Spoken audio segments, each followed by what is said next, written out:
let's make sure. So it's pre-testing, testing, going live. Just let it do its thing before I do the little intro bit, make sure it is live. Okay.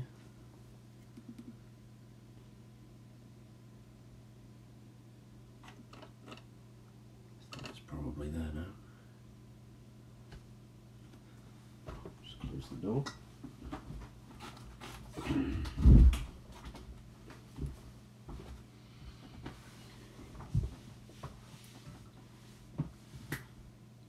Here we are again. What's up, guys? Welcome to the stream. This week I fucked that up, didn't I? What's up, guys? Welcome to the stream. My name's Alex. This is Regulus Blues, and this week we're going to be looking at Sunhouse's, I was going to say Peeve Blues then, just because I've been so used to hearing and saying that song name for the past week, the amount of videos I've put out. It's not Peeve Blues, of course, we're already learning that. It's Special Rider Blues, and that is from 1942. So I'm going to try and do the same format as last time, and that is, in the live stream we will do the whole song, we'll learn it all, I'll go through it. If you're here to watch it, great, you'll learn something. And we have live chat as well, so if you have any questions, either about this or any of the other songs I've been teaching on this channel, then feel free to ask me in the chat. I've got chat up here on my desktop. I'm just waiting. Okay, so it's like I said, it's going to be the same format. We'll do full lesson right here, and then from Monday next week I'll post little clips from this live stream for anybody who has that short attention span. Everyone who doesn't want to sit through the entire video or doesn't have time. And before we go any further, I just want to say thank you as well to anyone who has been watching over the last week. Had a phenomenal response to not particularly the live stream, that didn't have any live views, but it's had 40 odd views since then, and that's amazing. That the like my update live streams had 8 views, so I mean, obviously actually teaching a song is more preferable than just a shitty update, but either way, thanks guys. And I've been putting off doing this for a long time, and that was posting links to the videos on Reddit. And the reason I've been putting off doing that is because Reddit is really, like, I'm a pretty new Redditor, and it's a pretty intimidating place if you haven't posted there before. The amount of people who I would see saying, oh, why is my post deleted, or why am I banned from this, or yeah, permaban just for that, for nothing, or, you know, various different reasons. It kind of scared me a little bit. I wasn't sure if I'd be able to post enough links on Reddit without them saying, no, stop doing that, that's spam or whatever. But no, in actual fact, I had a really good response, generated a bit of discussion as well with a couple of users, and we had 5 new subs in the last week, so thanks for that. I would thank you all by name, but there's only one subscriber who has his sub set to public, so I will thank him. Aditya Sharma, thank you very much. Your sub is very welcome, and I hope these videos help you in learning the blues, because I can see that is what you've got all over your channel. Good to see. I'm glad the blues is coming back. So there's a couple of, I just want to ask a few more things and get a little bit of discussion going with, well, with no one at the moment, before we get into the song. As I said, like last time, sorry, I just mute this. I'm going to confuse myself. Yeah, so it's just me right now. So the thing I want to ask first, and I'll ask it again later if anyone else does show up, is tabs on screen, yes or no? So with the Rick and Morty tab on the cigar box guitar, I put the tabs across the screen while I was teaching it, and personally I thought that was really cool. Like, with that one, I went the extra mile and highlighted the bits as they were being played, and that looked really good. But the video itself, it's at about 100 views. It's got like 1 like, so I mean, I can't base whether or not having a tab on the screen is a good idea on the likes of one video, but just saying. And so the next one, 3 Lions, I also put tabs on the screen. That's my best performing video though. I mean, it helps that I released it in the middle of the World Cup when England were doing quite well, but yeah, forget about that. Then Muddy Waters, I put the tab on the screen for that. It was kind of cramped because some of the, like, especially for the solo, some of those staves were a bit long. But for the videos I've been doing over the past week, owing to the fact that the link to the tab is available to anyone who's watching the video through Ultimate Guitar, and knowing how easily accessible Ultimate Guitar is, it's free, it's on the web, it's not, you know, it's not a shit website that gives you lots of pop-ups. I did used to get pop-ups from them though.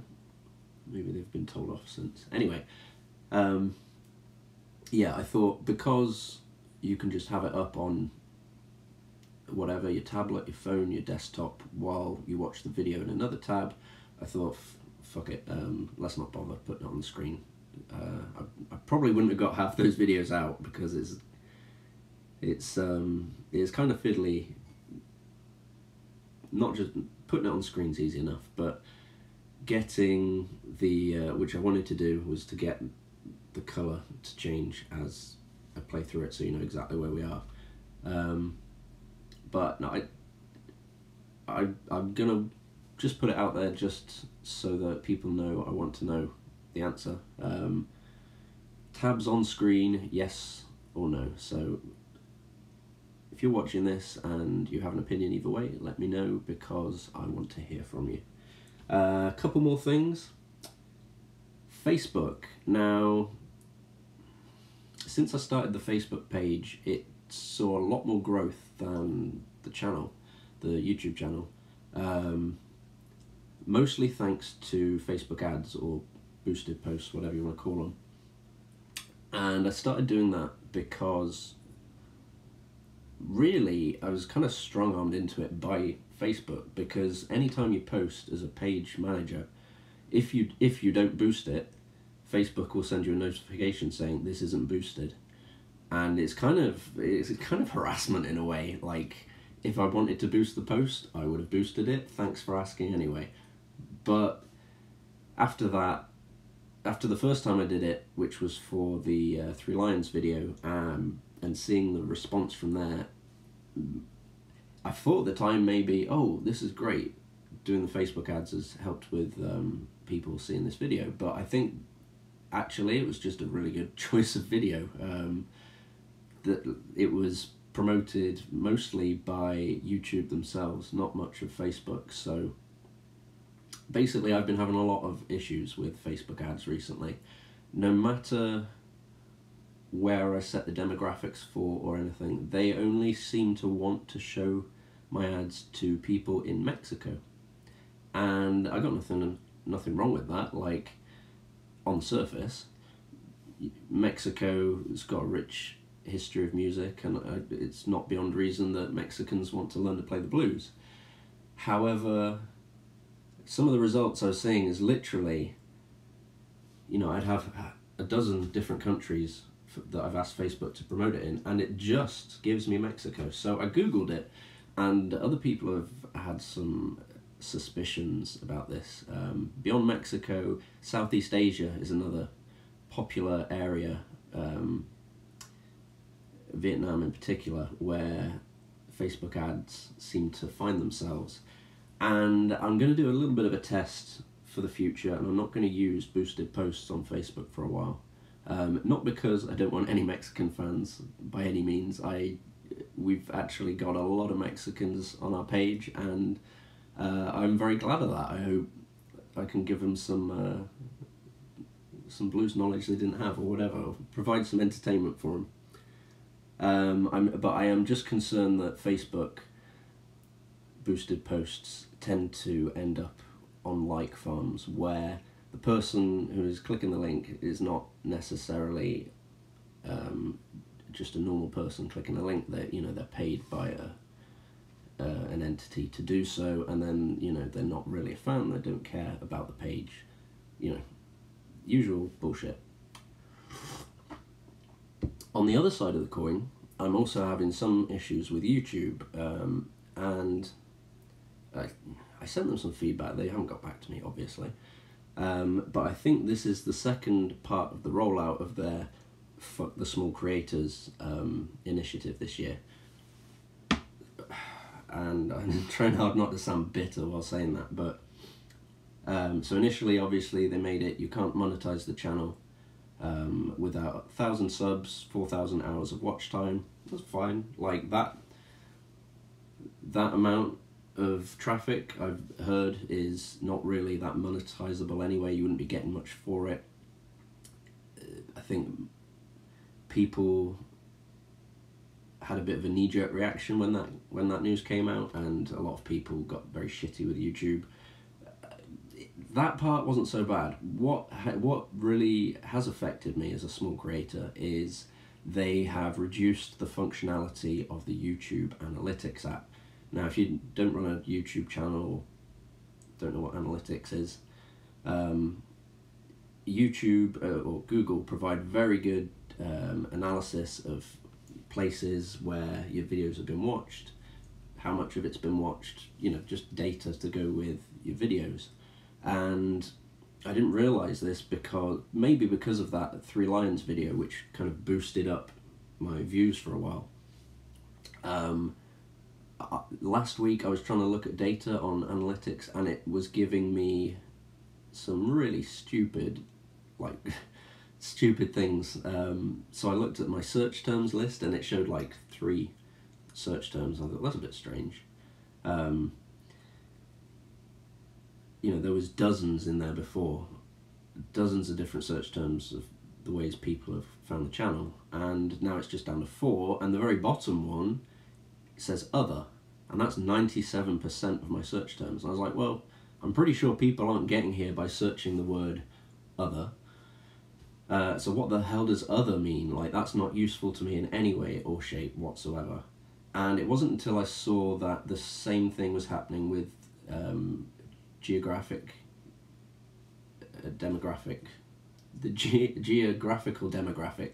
part of the analytics that I realised that it was probably not a glitch or anything. This is just YouTube reducing their usability for their lower end users, because where it had shown me a list of 20 plus countries before, and this is whether or not I had plenty of views, like I've always been able to see this data on my analytics.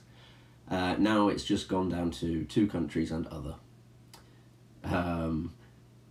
It's like, great, so 80% of my views come from other. That's very helpful. You know, that'll really help me plan who to target in the future. Thank you, YouTube. But jokes aside,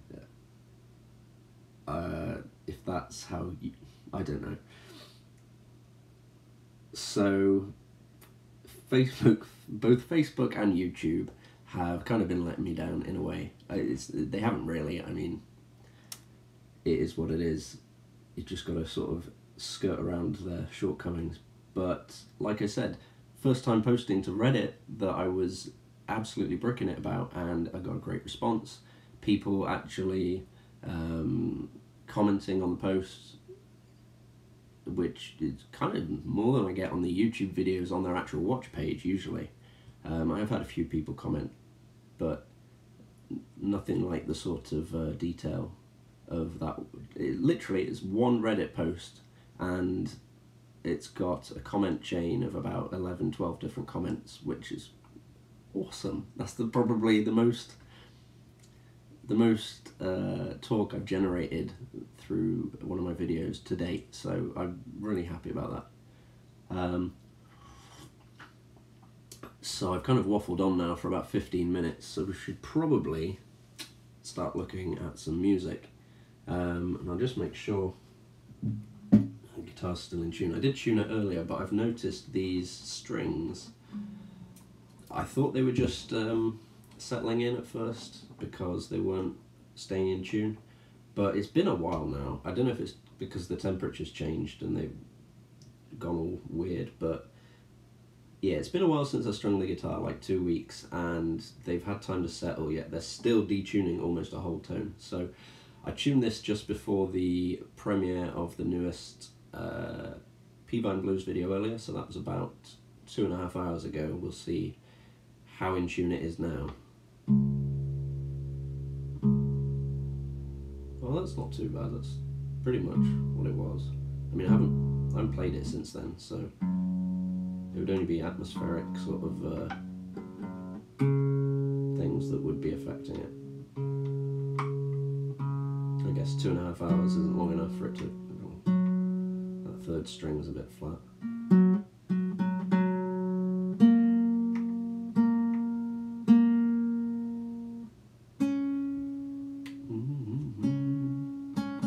Okay. Wasn't that out of tune, that's pretty good. So, I should probably get the tab up so I know what I'm talking about. So this week, like I had a bit of an issue last week with the tab not being published yet on Ultimate Guitar, and it was the first video I was doing it with an Ultimate Guitar tab having been submitted, so that was kind of annoying. I mean, nobody watched the stream last week live anyway, so it didn't really matter, but it was a bit of a pain that I couldn't link to a live tab. But this week I submitted the tab for Special Rider Blues on Sunday, and it was approved earlier today, so I've put the link to the tab in the description, as I usually do, and that will take you straight to Ultimate Guitar. Okay, yeah, that's the one. So,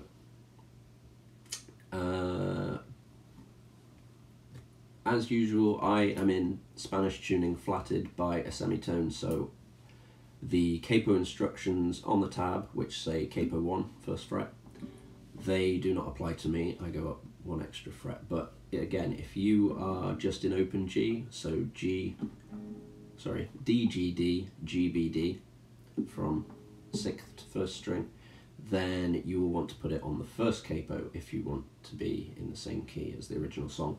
And the key of the original song is A flat, I believe.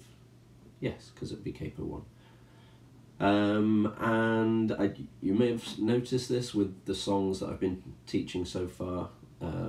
Peeve Blues, this song, and Country Blues. They're all in the same key, they all use very similar positions, and once you start looking at today's lesson, you probably see some similarities between this and last week's Peeve Blues. I don't know why I picked the guitar up though, because I'm going to go through the history of the song first. So, let's put that there, just make sure I don't detune it.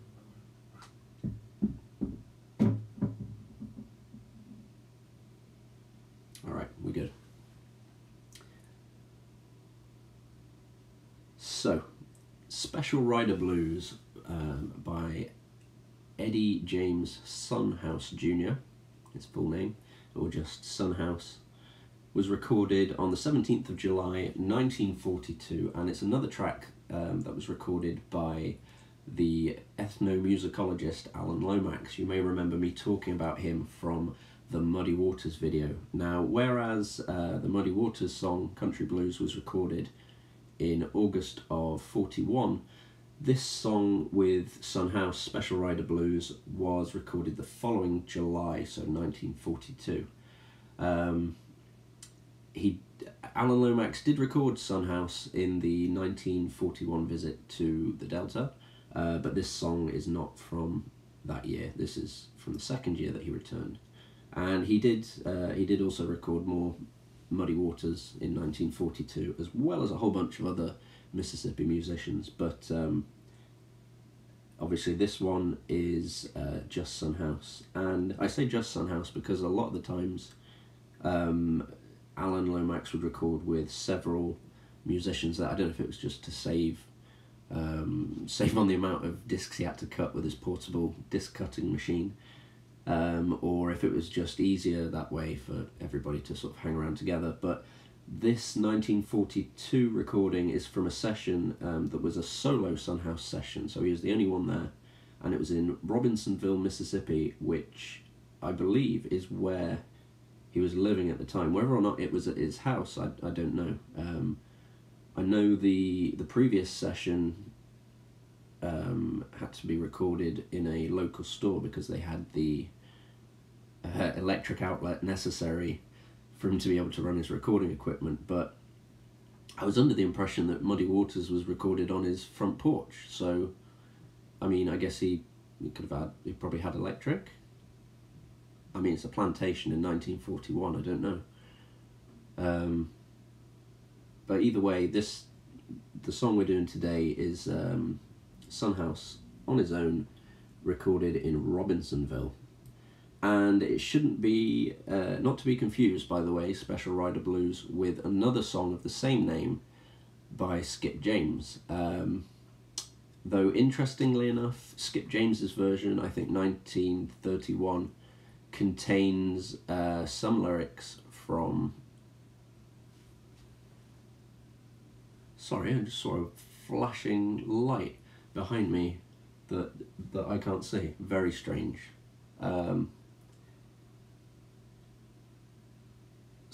Sorry, that's thrown me.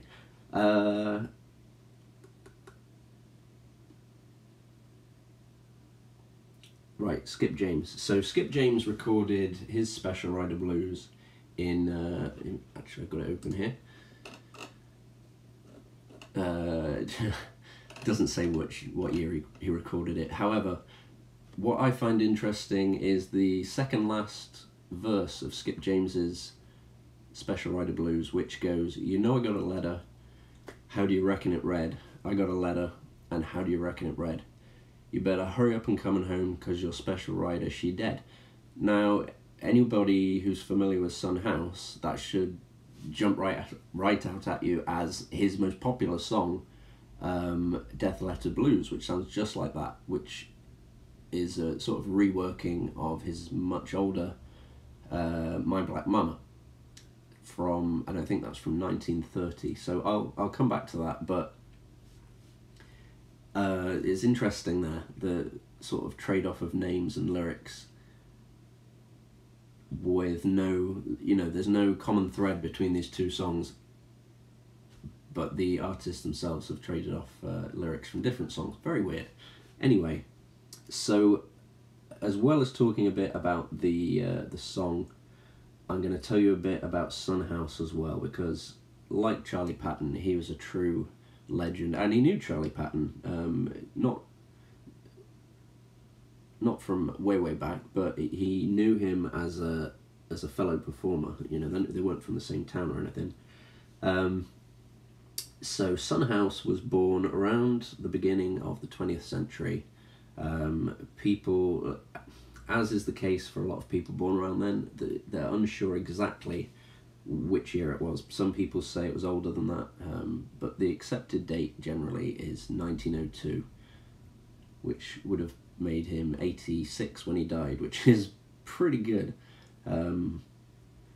Pretty good for a guy who was quite ill at that age, former alcoholic, had a pretty rough life, living some pretty hardcore jobs.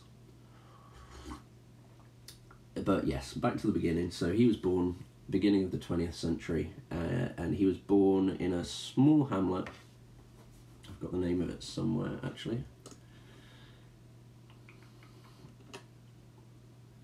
So Wikipedia says he was born in the hamlet of Lyon, or Leon, I don't know how that's pronounced, just north of Clarksdale, Mississippi, but the notes in this CD say a different town in the same area.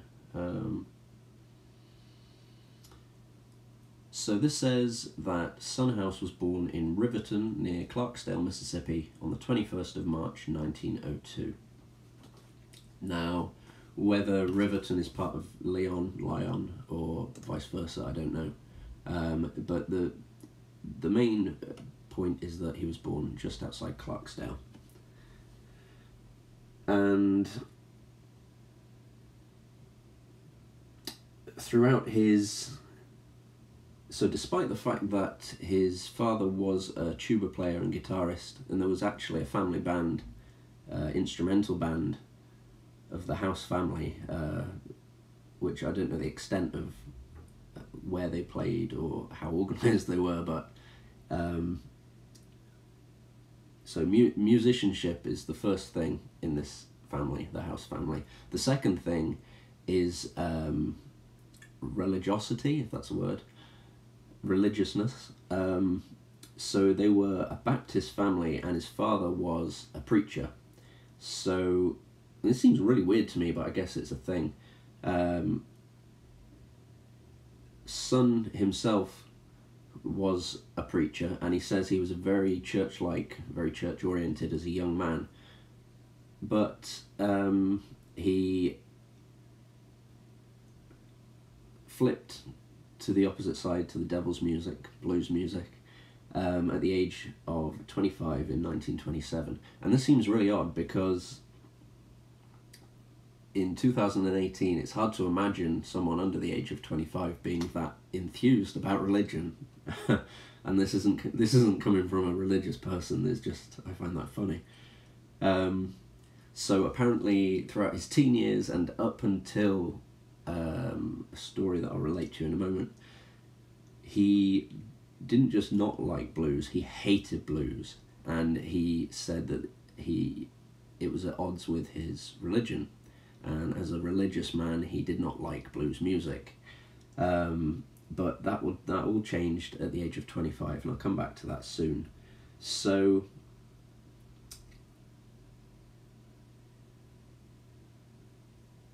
not long after he became a musician, and it's hard to tell here from the way it was written whether this was while he was playing at a juke joint, which is basically a pub in whatever 1920s, 1930s African American parlance. It's their bar. And it's hard to tell from what I've read whether he was working, playing songs, or if he was just in attendance there. But a guy came in on a shooting spree, and he shot Son in the leg or the foot, and Son shot him back in self-defense, and the guy died. Result of which is Sunhouse ends up spending, being sentenced to 15 years at Parchman Farm, which is the Mississippi State Penitentiary, the local state penitentiary. He served 2 years of this, and then when he came out, he was told to leave Clarksdale and never come back. I don't know who told him that, or if that was advice from the prison or not, but he did. He left. He was exiled from Clarksdale, and he moved to Lula, Mississippi, which is just a bit north of Clarksdale again. So kind of back to the area where he was, where he'd been born. And it was at this point that he met Charlie Patton, who also was in exile, not from Clarksdale, but from Dockery Plantation. I'm sure there's a story in there somewhere, but I don't know what it is, so I can't tell you. So apparently Charlie Patton didn't approach him immediately. He kind of watched him play and saw how he would get people off the street into the club he was playing at, or whatever. And then after having sort of eyed him up a little bit, then they became friends. But some of Patton's biographers dispute this. They say that they weren't... He says Sunhouse wasn't a good enough player for Patton to play with. I don't know, no one from around then is here anymore, and a lot of the stories the biographers got were conflicted, so it's hard to tell the smaller details in a lot of these stories, but it's definitely the case that they knew each other on a professional level, and it can be assumed that they were friends as well. So the Peeve Blues song from last week, and several other, basically Charlie Patton's first recording session, following on from that, where did I say that was? That was in Richmond, Indiana. So the reason Charlie was recording in Richmond is because Paramount Records' main studio was still being built, and that's in Grafton, Wisconsin. I don't know where Wisconsin is from Indiana. I think it's that bit further north west. I don't know, but similar area. So for the second session with Paramount, he didn't go back to Indiana, he went to Grafton, Wisconsin, and this is where Son House had his first recording session, because Charlie Patton had said, do you want to come with me, Willie Brown and Louise Johnson? We're going up to record with Paramount, and you know, I don't know, I want you to be there, I think you're good. So if Special Rider Blues by Skip James is from 1931, then it could certainly be said that he took some of his lyrics from the song played, not written, but played by Son House, My Black Mama, because that is really the sort of prototype for Death Letter Blues. And it's almost word for word that second last chorus with the, I think the opening, second last verse with the opening verse of My Black Mama. And I say not written because I didn't realise till earlier, but Son House did not write My Black Mama, Preaching Blues, or Walking Blues, and I thought he did. Apparently they were by James McCoy, who was another blues guitarist who he hung around with, and who had actually introduced him to blues music. So you remember I said he hated blues, and he was a church-going, what's the word he used, like churchified or something like that. And I can imagine the way he said, like the way Son House talked was amazing.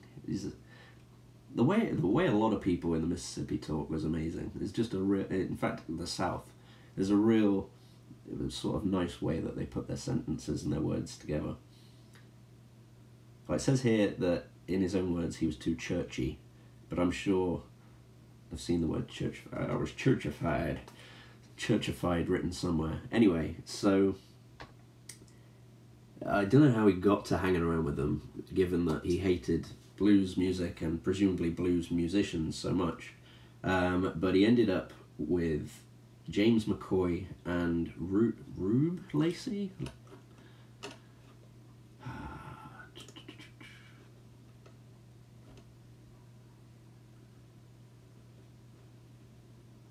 Okay, so I'm going to read verbatim from Wikipedia for this. So in 1927, at the age of 25, House underwent a change of musical perspective as rapid and dramatic as a religious conversion. Ironic given his stance at that point. In a hamlet south of Clarksdale, he heard one of his drinking companions, so that's how he knew him, either James McCoy or Willie Wilson, because his recollections differed. Yeah, this is the problem. A lot of people asked him about this decades after the fact, so you end up with very conflicting stories as to what actually happened, which kind of adds to the mystery of it, I guess, but hey-ho. So he heard either James McCoy or Willie Wilson playing bottleneck guitar, so I'm going to assume that you'll know what bottleneck guitar is, but for anyone who doesn't, it's pretty obvious. You use the bottleneck from this one's from a wine bottle. To be honest, beer bottled necks are a bit too wide, but use the bottle to slide on the fretboard. If you're watching this blues video, you're going to know what this is. But for anyone who has been living under a rock for the past 100 years, there you go. And I can relate to this. I'm sure a lot of guitarists can relate to this. The first time you hear that bottleneck slide sound. It's amazing.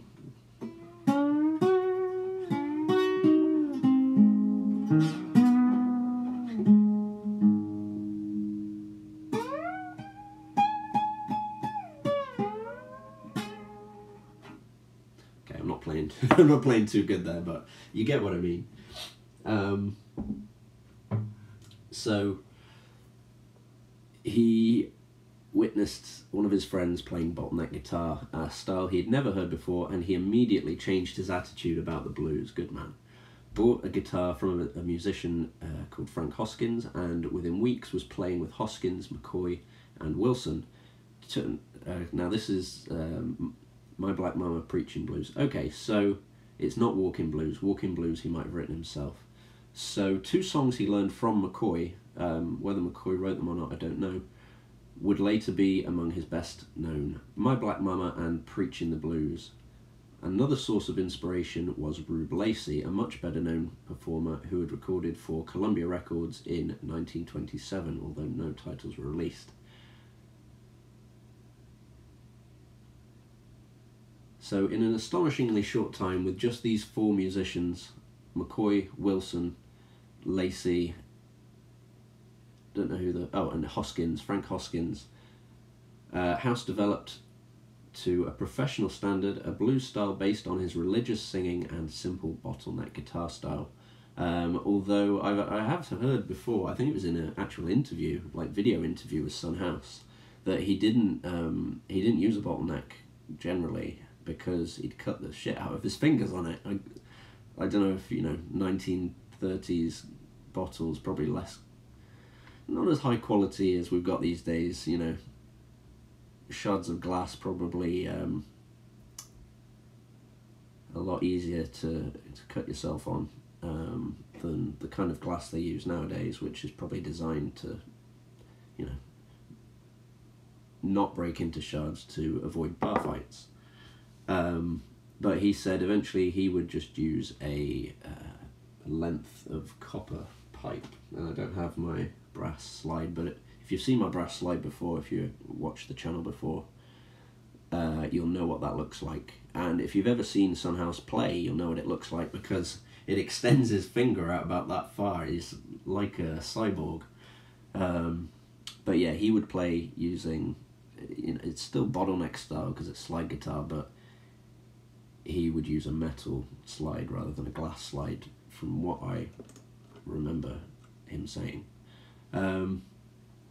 So unfortunately, despite recording several sides in this 1930 session in Grafton, so Walking Blues, My Black Mama parts 1 and 2, Preaching the Blues parts 1 and 2, Dry Spell Blues parts 1 and 2, as well as Clarksdale Moan and Mississippi Country Farm Blues, none of these were successful.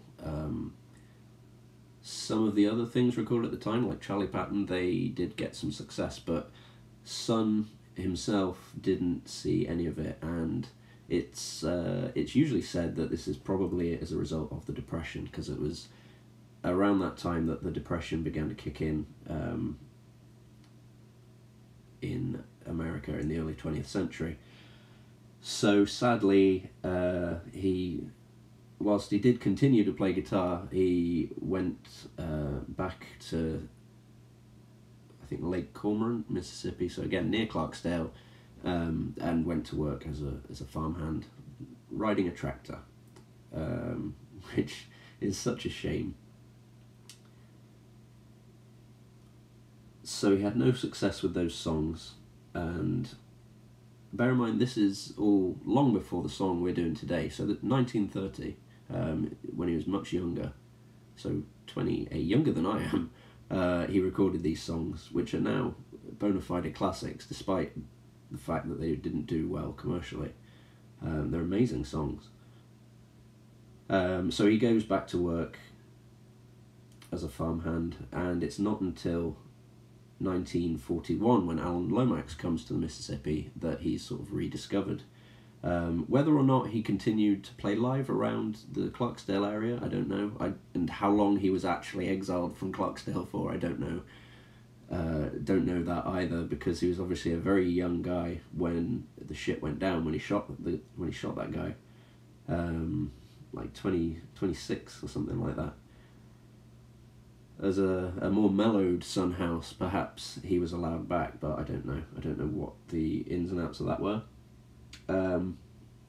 So he recorded in 1941 with Alan Lomax, as did Muddy Waters, and getting back to the point, he recorded Special Rider Blues in 1942 in Robinsonville, and then the following year he moved to New York, where he sort of fell into obscurity until the mid-60s, when a group led by the one of the guitarists from Canned Heat, Alan Blind Al Wilson, tracked him down, and they'd been looking for him all over the Mississippi, and all that time he was up in New York, Rochester, New York.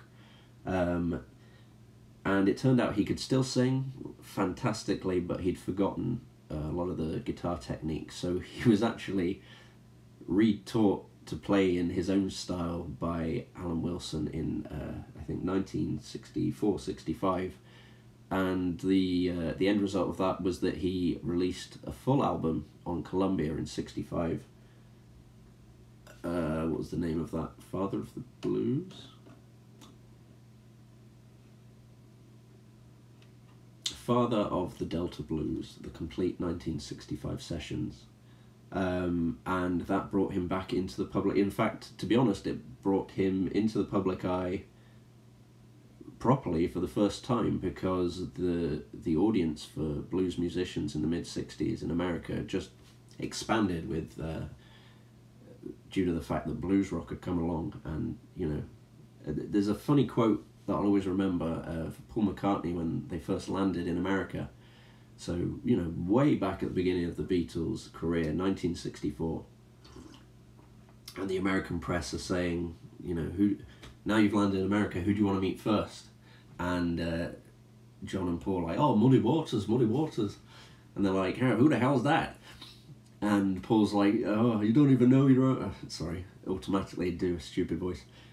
You Americans don't even know your own celebrities. And of course, white people in the early 60s, especially like 63, 64, before the sort of hippie scene and blues rock kind of came back, they didn't know anything about blues. Like, blues was huge in the UK, but most American folk didn't really feel it until it was rebranded as blues rock, shall we say. Interestingly enough, like, blues was kind of dying in like the African American communities until it had its resurgence. Like, obviously black music was developing beyond just blues, apart from blues at that time, so it was kind of another thread that was not really popular anymore amongst its own community, which is interesting. So he retired again another 10 years later, 1974, and then moved to Detroit, Michigan, and lived his retirement out there for another 14 years, and died aged 86 on the 19th of October, 1988, so just a couple of years after I was born. When you consider someone like Charlie Patton, who died, you know, 1934, pretty much the height of his career, it makes blues seem a lot further away. And then you consider someone like Son House, who died at a respectable age of 86. You know, it's not like 100 or anything, but, you know, that was in my lifetime. I mean, it still blows my mind that the 60s were 15 or so years before I was born. When I was a kid, the 60s seemed like a long time ago, but yeah, the older you get, the closer the past seems to be.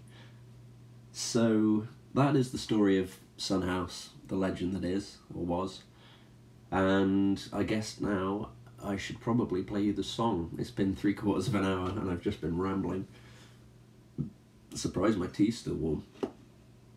So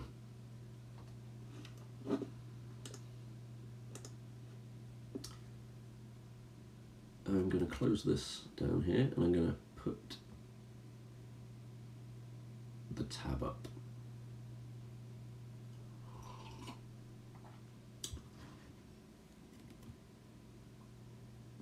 See, one problem I have with Ultimate Guitar, I mean, it's not really a problem with them, but one issue I've got is you can't search for your tab immediately after it's been submitted, approved.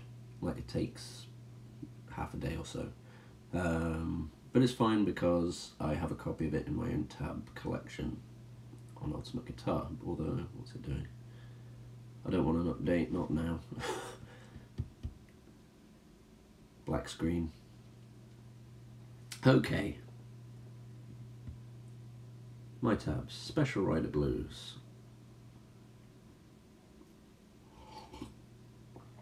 So, I haven't put it in the title like I did with Muddy Waters slide, parentheses. But this is a slide guitar song. Only for the guitar solo though. Knowing that it was Son House, when I learnt this or when I tried to work it out originally, I assumed that he would just play slide the whole way through, and I was really struggling to... Because when you're playing slide, there's a lot of dynamics that are going on, you know, like you very rarely just play a straight note. It's usually...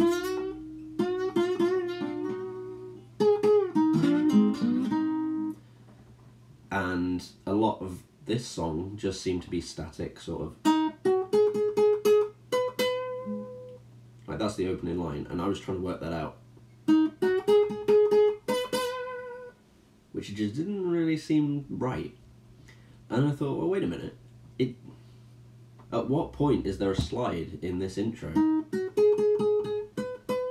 There's a bit of vibrato there, which you could do with a slide, but there wasn't really any point at which it was immediately obvious that it was a slide song, until you go past the intro, past the verse, past the second verse, and the third verse, fourth verse. Well, there's a lot more verses than I thought, fifth verse, and get to the solo. And then, so, we'll learn this again a bit later, but this is the solo.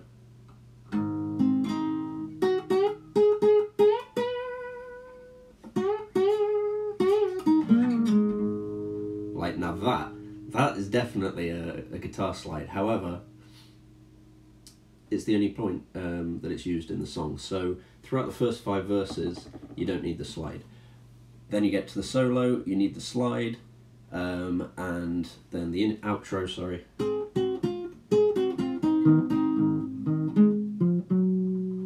No slide again. So whether you want to have your slide handy and you pick it up in the middle of the song to use and put it back down, or whether you just learn all of these finger positions using just, well, depending which finger you've got your slide on, learn your positions for the fingers that do not use the slide. Personally, I don't know why I'm showing you, it's obvious what it would look like. Personally, I use ring finger, though little finger might be good for this, because then you don't really have to change which finger you would use for any of these positions. So yeah, I'd say slide on the little finger. I have some loud neighbours. Hopefully you can't hear that. She's talking to the dog. However, for ease, I'm actually going to put the slide down. Okay, so welcome whoever's just tuned in. You've come here at just the right time, because I'm finally getting past the history of the song and moving on to the lesson. So I'm going to start with the first performance, if you will. I don't know if this is going to scroll at the right speed or not. Okay, so this is Son House, Special Rider Blues, 1942.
kind of fucked that up, but and hopefully from that you can get an idea of what the song should sound like. So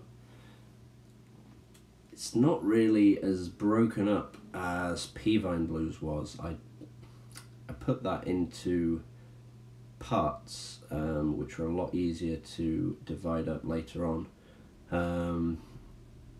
because there were a lot more cut and dry parts that I could actually identify. Whereas this is, each verse is basically the same, but it's kind of different in little bits. So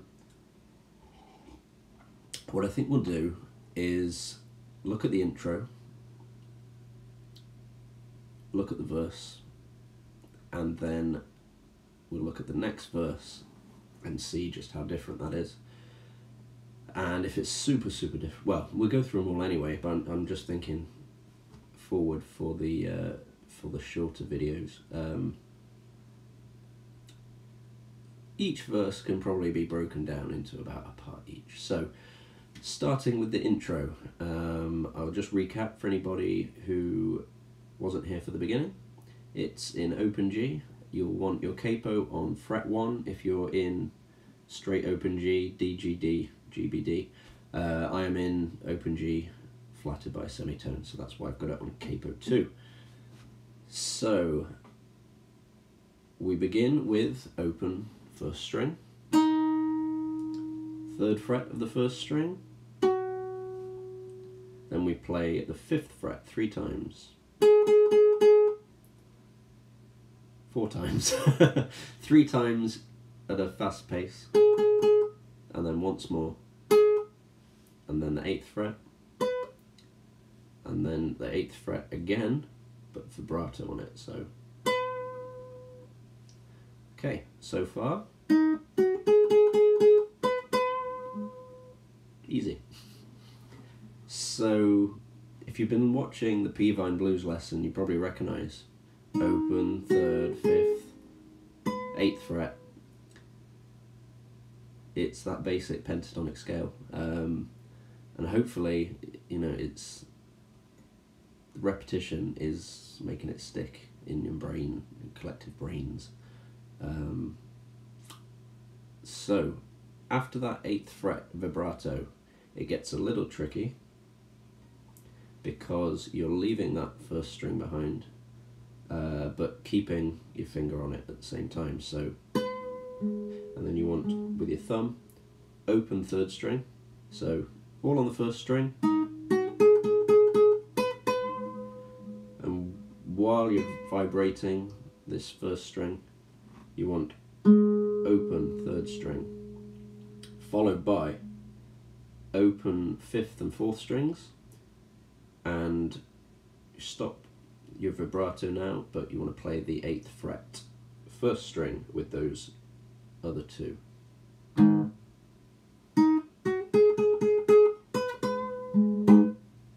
Just like that. So let's play that a bit slower.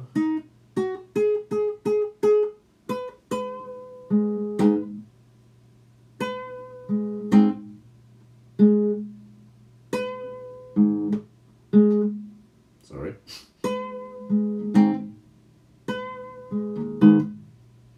So that's those 2 and 8th fret 1st string. Then down to the 3rd fret, again back to the 1st string, and up to the 5th fret, but you want to play open 2nd and 3rd strings as well.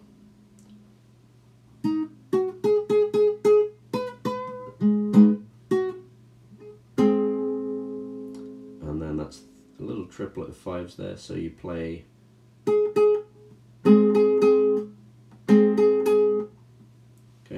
so 5th fret on the 1st string, open 2nd and 3rd, and then play the 1st string again twice.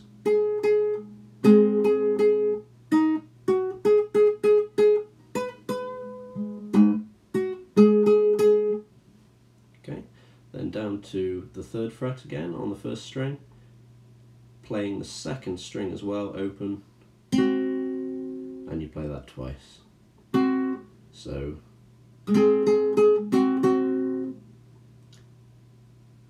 and for the third note, you don't just play it open, you pull off.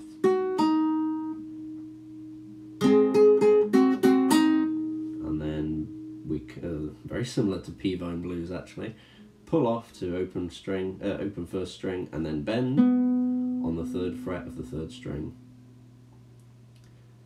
And then there's a bit of a pull off from that. So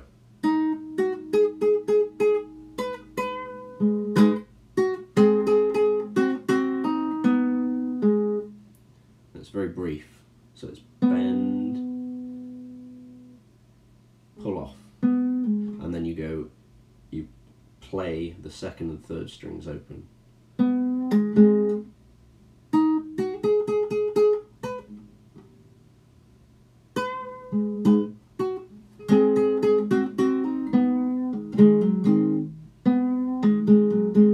Okay.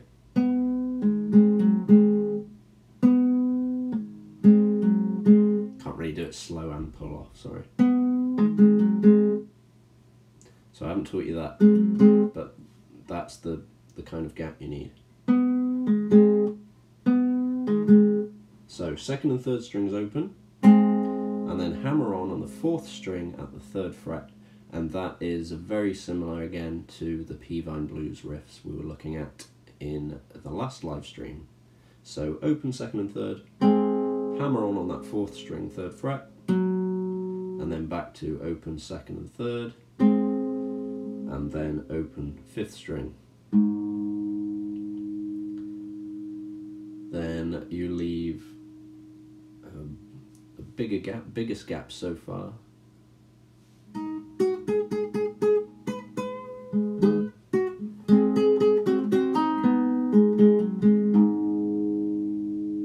And you play 3rd fret of the 4th string, you give it a bend, then down to the 2nd fret of the 4th string, 3rd fret of the 5th string, and it's very similar to that pull off at the end of the first line there, but it's on the 5th string, and you don't pull off. It's the same because you go to that open 2nd, 3rd next, but you don't pull off. So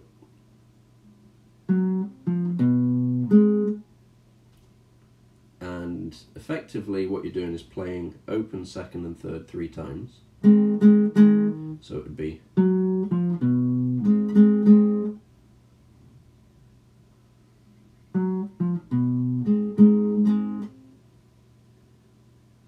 and on the 2nd time you also play that 5th string open, that bass note, and immediately after you play that 2nd you hammer onto the 3rd fret of the 6th string, and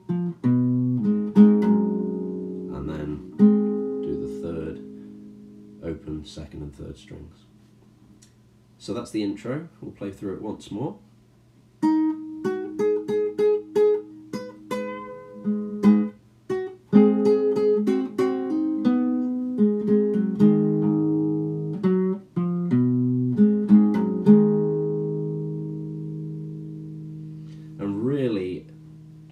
There's kind of 2 main riffs in this, and that's one of them is the, and the other one is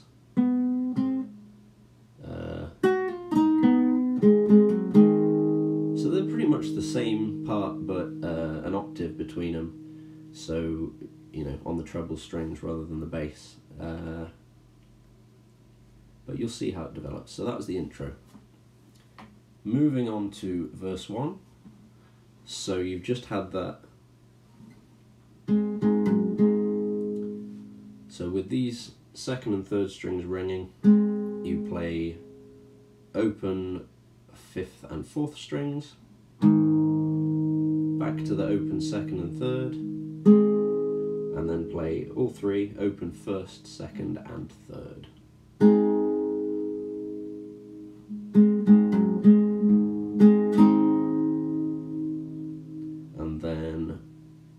3rd fret, 1st string, and then we do that little triplet on the 1st string at the 5th fret,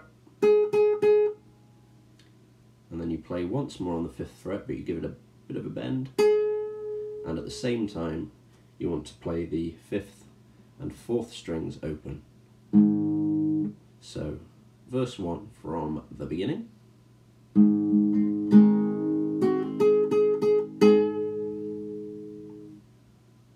Then you leave a little bit of a gap between that 5th.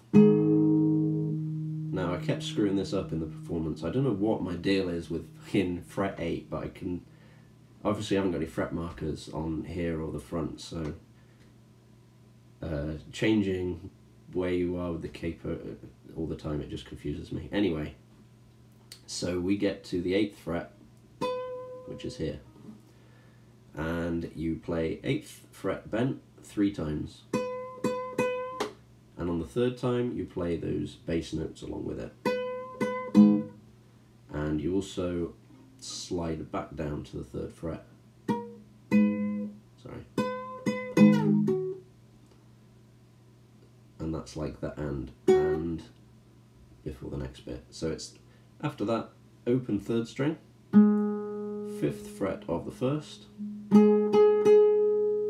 same riff that we played already in the intro, then 3rd fret 1st string played with open 2nd string, and you want to pull off to the 2nd fret. And you can either pull off to open after that on the 1st string, or you can play it.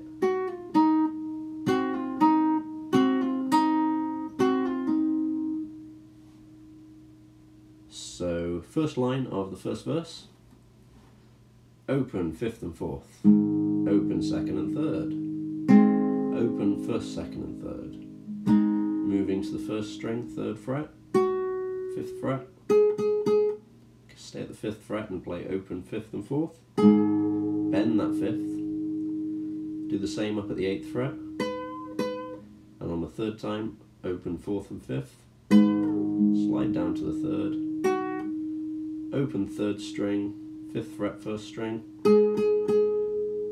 3rd fret 1st string, open 2nd string, pull off to 2nd, pull off to open 1st string, and then we are at the riff that ended the intro. So bend 3rd string, 3rd fret,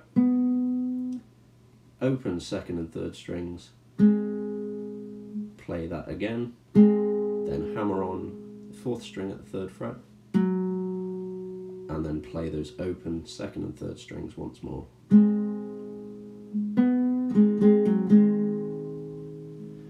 Now it's worth noting with these, the very first one you do is kind of a little bit quieter.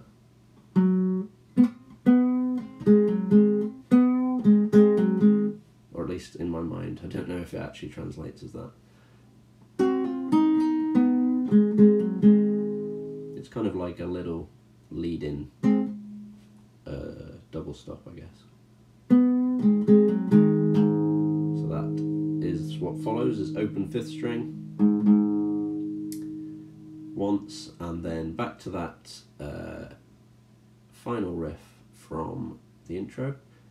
3rd fret of the 4th string, bend, down to the 2nd, 5th string, 3rd fret, bend, and now we're doing that same riff again, open 2nd and 3rd, play that again but with the open 5th string as well, play it, hammer on the 6th string, 3rd fret,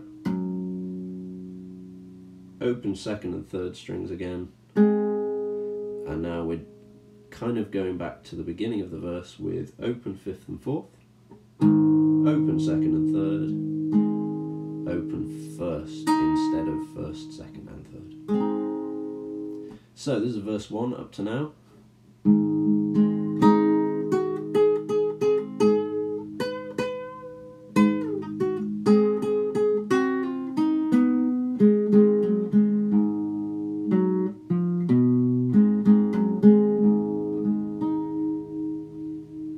And then we go to the 6th fret of the 2nd string. There's also the 3rd fret, of the first string, but this felt more natural. So we play this 3 times with the bends, and then open first and second string, open first, second and third,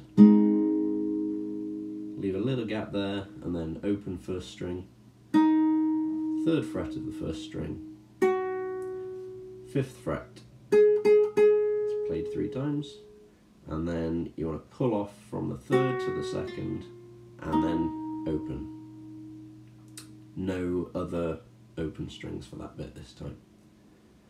And then straight into 3rd fret bend on the 3rd string, and immediately after that you're going to want to go open first and then back to that 3rd string, 3rd fret bend again. So, and straight after that open 3rd string. And if you look at the tabs, the open first string has let note ring. That's what that notation means. Although apparently that's not standard notation, it's not something that people at Ultimate Guitar like, but I use it all the time, so hey ho. Right, so looking at this little section, the last part of the first verse, we have 6th fret, 2nd string, open first and second, open first, second, third, open first, 3rd fret first, 5th fret, 3rd, 2nd, open, pulling off both of those, dirty, bend on the 3rd fret of the 3rd string, open first, back to that 3rd string, 3rd fret bend, open 3rd string, hammer on 3rd fret of the 4th, and then open 1st and 2nd.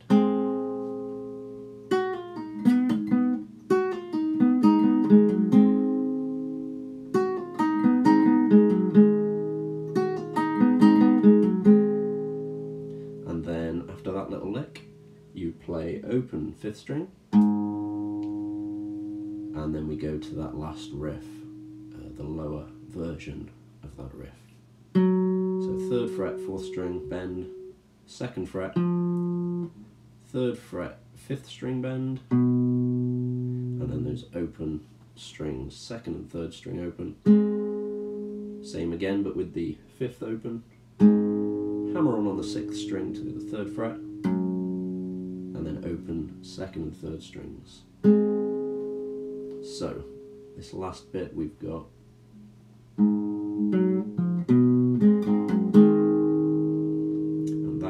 verse 1. So here's verse 1 in its entirety, played slowly for you.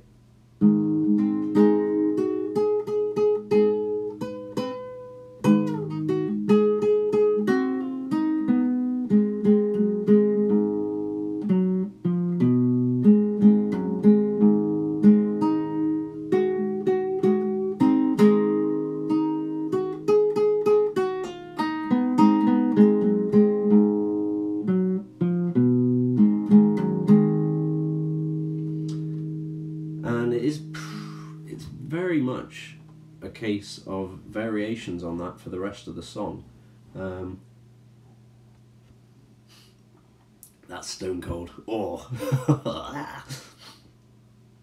Okay, so opening of verse 2 is the same. So verse 2 begins,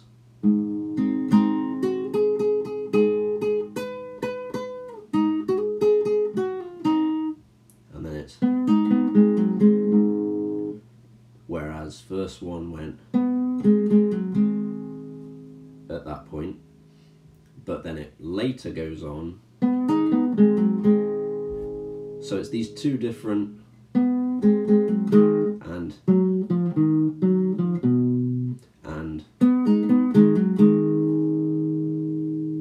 so essentially everything we've covered so far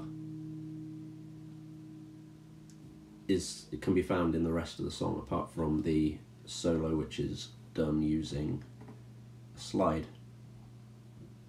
I mean, the only other difference is there are some more open strings. So I'll breeze through verses 2 to 5 purely because it contains material that I've basically just taught you. But I will try and stop on the differences. So verse 2.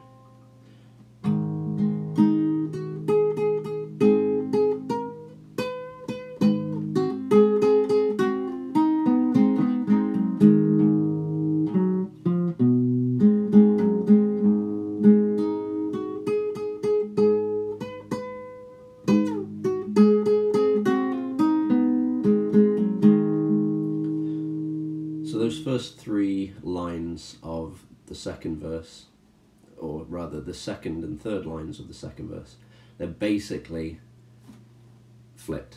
So in the first verse you play the straight after the first line, whereas in this one you don't do that till the third line. In the second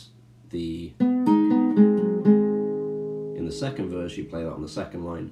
In the first verse that isn't until the end of the third line. And then that takes us to the other riff, which I've already taught.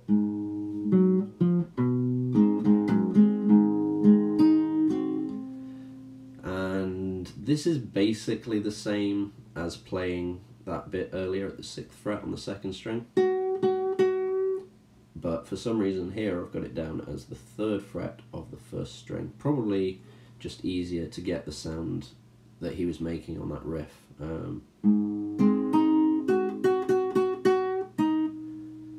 So that is literally you're going between open 1st and 3rd fret of the 1st, and then after you do that bend, so open 3rd fret, 3rd, 3rd, 3rd, bend on the 3rd, open, and then you play open 1st and 2nd together, then 1st string on its own, then open 1st and 2nd again, then 3rd fret, 1st string, 5th fret, 1st string, and then we've got that where you pull off from 3rd, 2nd to open, except this time you want to play open 2nd on the when you play the 3rd, pull off to the 2nd, pull off to open, and when you pull off to open, play that open 2nd string as well. I mean, you're playing the 2nd string open, so maybe not pull off to open, just play open 1st and 2nd. And then we're back to that same riff again.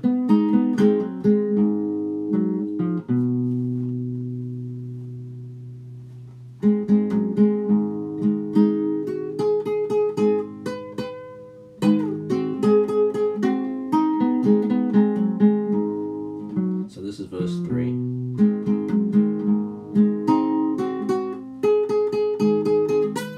So that's a bit different. Before we were going, so now we're doing triplets on both of those sections with the 5th fret, or A flat, oh, that's the A flat, yep, makes sense. And then 8th, and then this is the same again.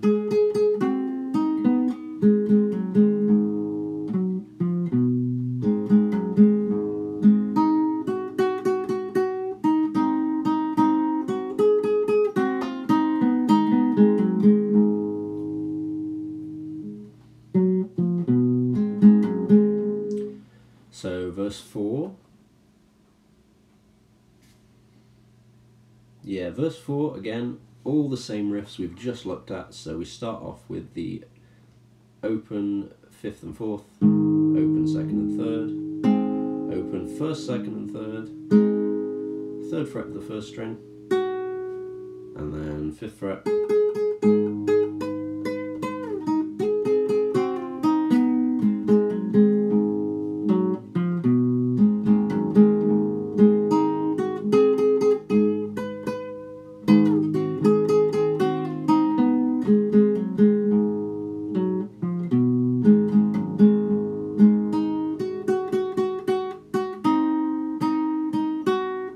sorry, that's not quite right, it should be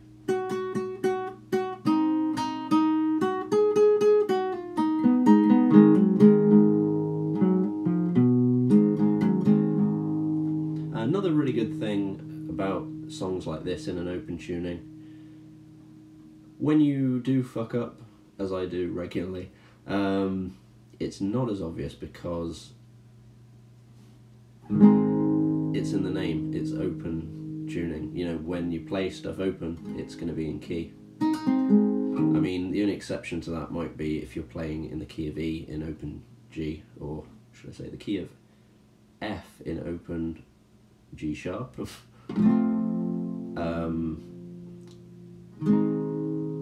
Well, no, because even then the open G is like it's the, oh, I suppose it should be a minor G. No, that's the other way around. Yeah, E minor and G major. So yeah, I'm just talking shit now. Anyway, verse 4. So that was verse 4.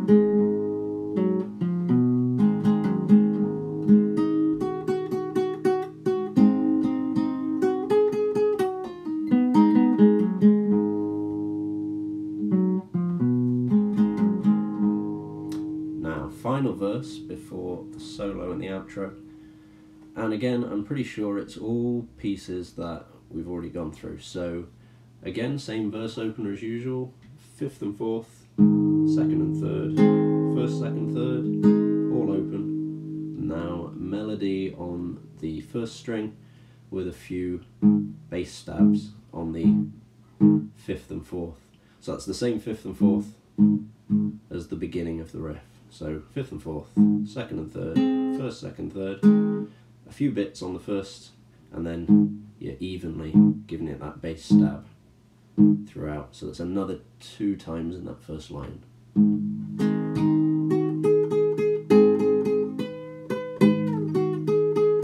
So then you're back to that 5th fret with the open 3rd string, and then 3rd fret with the open 2nd string, pull off to 2nd, and then open, and now we're at this riff again.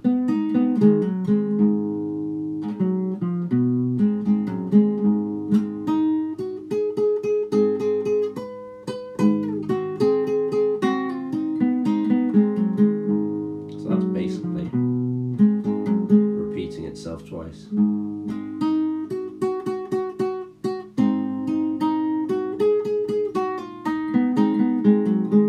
Almost 3 times. Now, if you were tuned in earlier when I was doing the performance, you'll see the issue I had with not keeping the slide on my hand. So I put the slide down so that I could pick it up to use for the solo, and then put it back down when I didn't need it. That screwed everything up. Just keep it where you're going to need it. Now I usually play with the slide on my ring, but ring finger, but I'm going to play with it on my little finger just so it's not in the way. So we end verse 5.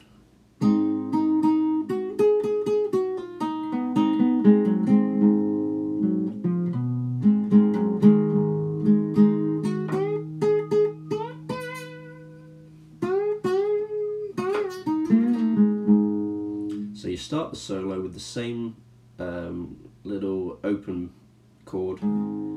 So 5th and 4th strings, 2nd and 3rd strings, 1st, 2nd, 3rd strings, and then you bring in your slide. I'm just trying to think of the best way to tell you how to do this, because I don't usually play it this way. So you want to anchor on the back of the neck and angle your slide so it's not touching any of the others, because you've got those open strings ringing still.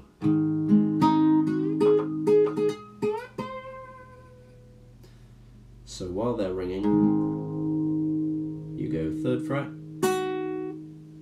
and you don't slide between these, okay? Now the 3rd, 5th there is the 5th fret. Remember, when you want to play a fret, you play it this side of the fret. So to play the first fret, I'd put the slide there. You want it right over the fret wire. So for that third time on the 5th fret, then you slide up. So you take it off, go back down a bit, and slide back up to the 5th.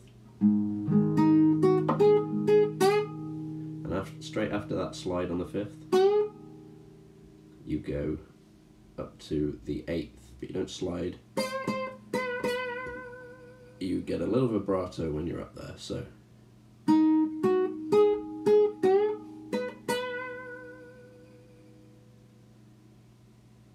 Oh, sorry, you only play the 8th fret once. So.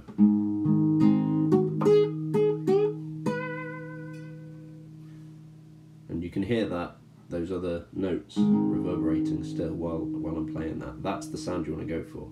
Sunhouse played using a resonator, and I think you can see when you look at the tabs that he really does like those open strings to resonate. So here we go.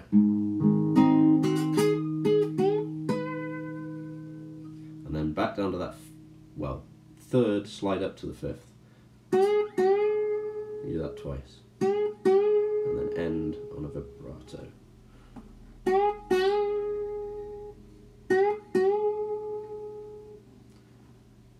And then slide up to the 5th and back down again to the 3rd.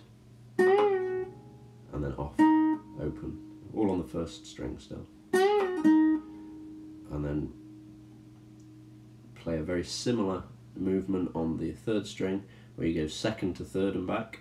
It's kind of difficult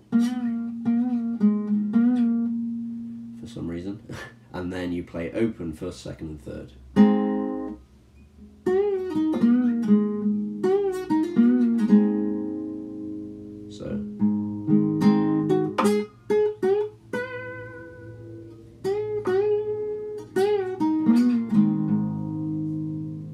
So that last bit is that bass stab again on the 5th and the 4th.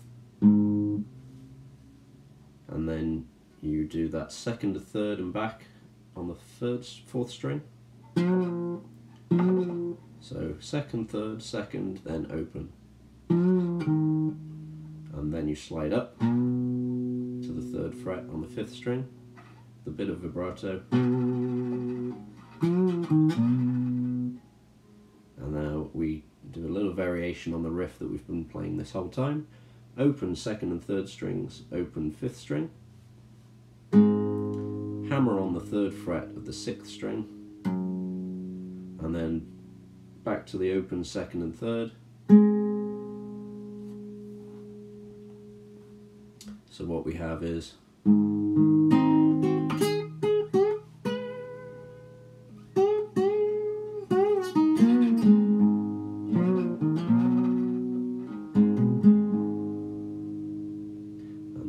open, sorry I lost where I got to then, 5th and 4th comes after that, and then you play open 1st, 2nd and 3rd again, you play that twice, and then you play open 1st and 2nd only, play that once, and now without the slide, so use your fingers for this, 5th fret of the 1st string, open 2nd string, and then you you just play on the 1st string, carry on the 5th fret, and then you bring in the slide to slide up to the 8th fret and vibrato, and then 5th fret vibrato, sorry, 5th fret slide, play twice, 2nd time vibrato, so leave a long old gap there, and then you do that riff, 3rd to 5th and back down, and then open. And then 2nd to 3rd to 2nd and open. Except when you play the open now, you're not playing open string, single open strings. You're playing the 1st and 2nd, and then the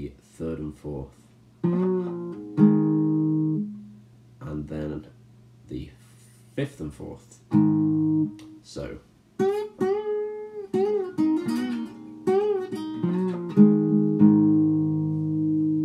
And then it doesn't end there. There's another very similar bit that goes second to third on the fourth string, then back to second, then open.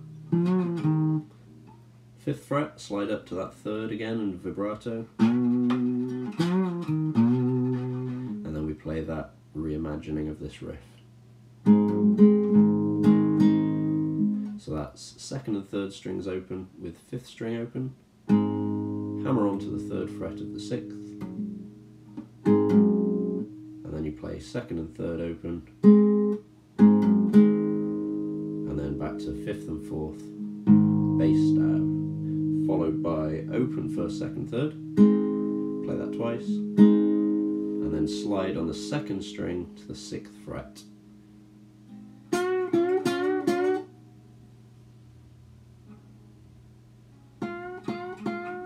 Now I've put the slide after the number, so I'm going to assume that means rather than slide up to it from the fifth, it means slide away from it on the sixth. Yeah. So open first, second, third. Bit high up there, sorry. And then open first string. And now you play open from the fifth to the first strings. So that's the open G sharp, A flat. And now back to leaving all those reverberating, back to the first string, and you slide from the third fret to the fifth. Play that as a triplet. Then don't slide down to it, take your slide off and go back down to the third fret, slide down to the second, then open.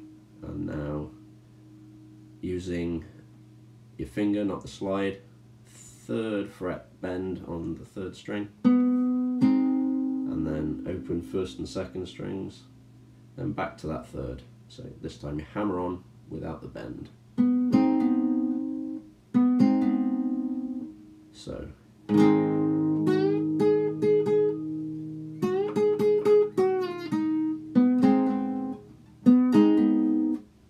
and then it's open second and third, hammer on third fret the fourth string, then open second and third, then open fourth and fifth. So now we come back to that same riff again, second and third, back to second on the fourth string, then open fourth string, slide up to the third fret, vibrato on the fifth, and that reimagined riff with the open strings. So open second, third and fifth, hammer on the sixth at the third fret, open second and third strings, open fifth and fourth, and then open first, second and third, you play them twice. And that's the very end. That's the very end of the solo. All that's left from that is the outro. So I'll do the solo again for you solely. See what I did there? And then we will cover the outro. So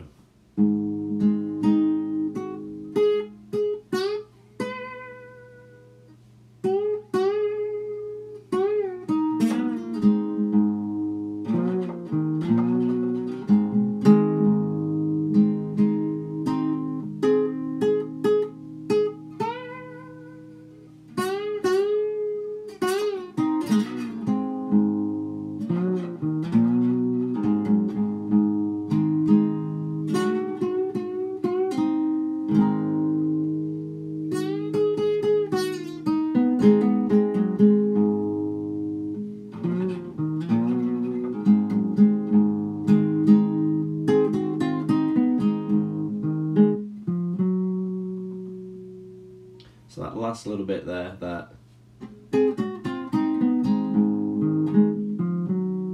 the outro. And it's a very nifty, nimble-fingered little bit. Sounds great. And I'm sure on the original recording, just as he does you can hear a cock crowing in the background as a sort of testament to just how country it is.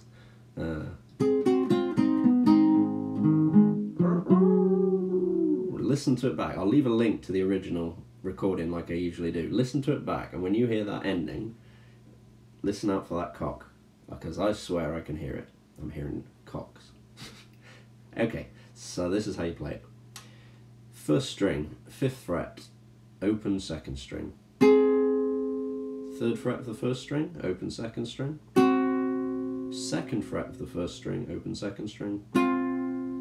Open 1st string. Then bend 3rd fret of the 3rd string. Then open 1st and 2nd. And then that bass stab again, one last time on the 5th and 4th strings, open. And then 4th and 3rd, open. And then 4th string 2nd and 3rd, vibrato. Cock-a-doodle-doo.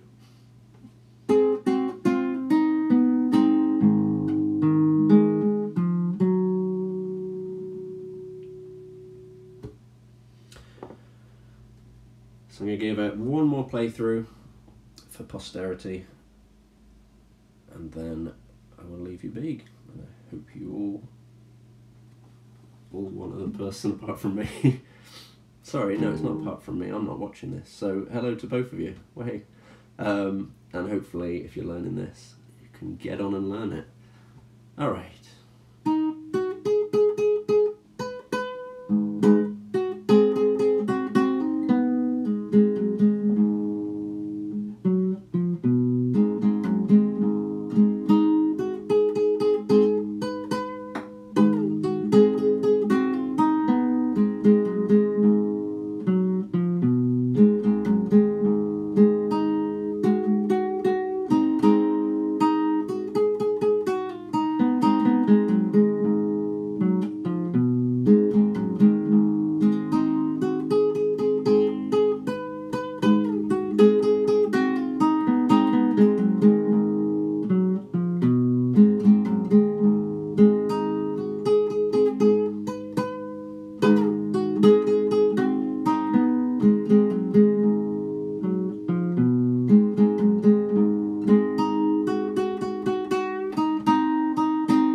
Special Rider Blues by Sun House. Anyone who's been watching, thank you so much. I really appreciate it. Like and subscribe if you haven't already. It really helps me out. And stay tuned for more. Next week we will be, depending on the frequency with which I'm able to put out the highlight videos that have been culled from this live stream, I will either be doing Bobo Thomas Catfish Blues, another song that no one else has tabbed, it seems, or we will just be looking at random popular songs. By that I don't mean pop, strictly speaking, but popular songs, popular guitar songs that you would usually play in standard tuning, and we'll have a look at how to change them to open G. Really it's just going to be sort of recap of those Spanish tuning chords and looking how we can use them to transpose something from standard into open G. So that will be next Thursday, the 15th, and it will either be Catfish Blues or just a mess around. But until then, we're going to keep uploading those short videos because people seem to enjoy those. And yeah, if anyone could let me know if they prefer guitar tabs on the screen while we're doing it, no tabs at all, or, well, that's actually two options, no tabs at all, or have them come up on the screen while we do it, then that would be really great. That would really help me out as well. So again, thanks for watching. Enjoy the rest of your Thursday, be it Thursday lunch, morning or evening for us in the UK, and take it easy. I will see you soon. Cheers.